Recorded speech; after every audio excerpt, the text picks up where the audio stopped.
back to my channel. I'm Allie. If you're new here, hey. So this will not always be like the backdrop for these videos, but I decided to do a series called the Banned Book Club because I'm currently working my way through the list of books that was circulating around that were possibly being banned from school curriculums in the United States, which a lot of them I also want to make sure that my kids read, you know, like Animal Farm and those type of books. So I did purchase those and I will be reading those again, even though I did read them in school. So the first one I'm actually reading two right now. I'm reading The Handmaid's Tale and Tender is the Flesh. So this is the first one that we're going to talk about because I'm going to finish this before The Handmaid's Tale because I'm reading The Handmaid's Tale with my mom. But Tender is the Flesh is essentially a dystopian novel, which most of these are dystopian novels, about about a country, maybe the whole world, I'm not entirely sure. There ends up being like a virus that affects animals, and if you eat it, you could get really sick and die. So they like kill off all animals. You can't have them as pets. They have like a few birds here and there, and that's about it. And everybody lives in fear of the birds, like pooping on them and stuff like that. Like they carry around umbrellas to avoid getting impacted by the birds. But they replace the meat that we eat from animals with human meat. And they purposefully breed humans as meat sources, and these people that are being bred and used for meat are considered products, not humans, and they will not be referred to as humans.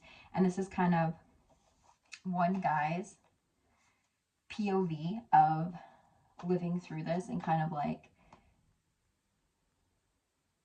it kind of goes into how media can kind of create a whole entire perception and change the whole entire world just with that one perception, and how easily it is for the government to make us live in fear.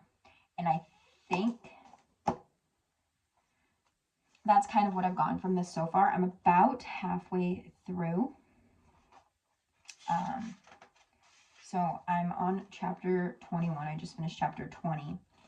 And pretty much this is now going into like spoiler alert territory, but pretty much so far the guy, we kind of have gotten an inkling into kind of his life, and he works at a plant where they kill off the people and like butcher or cut them up and like sell off the different meat that they get from these people.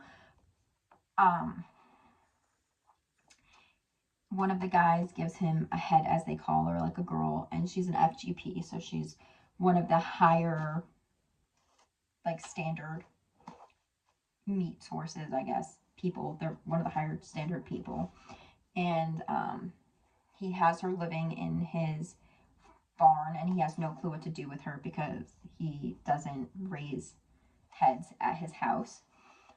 And he just got done visiting with his sister, who is like very much into this, and he told her that he's now vegan or vegetarian, and doesn't eat meat due to a health condition, but really it's ever since he lost his son, which we've kind of got the idea that his son died of like SIDS, abnormal causes, and him and his wife have been having issues since, and his wife has been living with her mom, and every now and again she kind of pops in and like calls and talks to him, or her mom calls and like updates him. And that's kind of where I am on this book. When I first picked up this book, I didn't read the back. I didn't read what it was about. I just picked it off the list and said, yep, this is a book that I'm going to read. So when I read the first chapter, and it gets right into the nitty gritty from like chapter 1, I was like, whoa.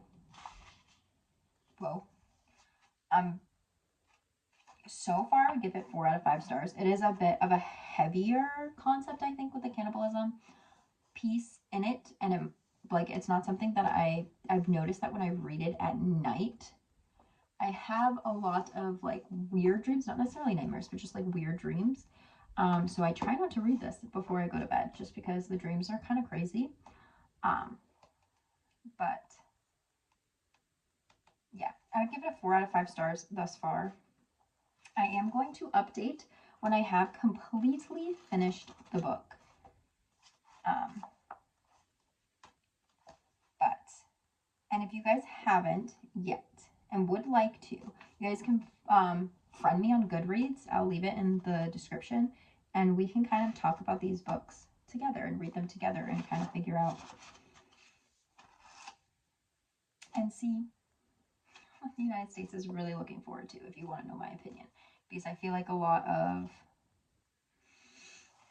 the reason why they're banning the books they're banning is because it gives us knowledge into kind of how the government uses propaganda and different things like that. So I will see you guys all in my next banned book club meeting.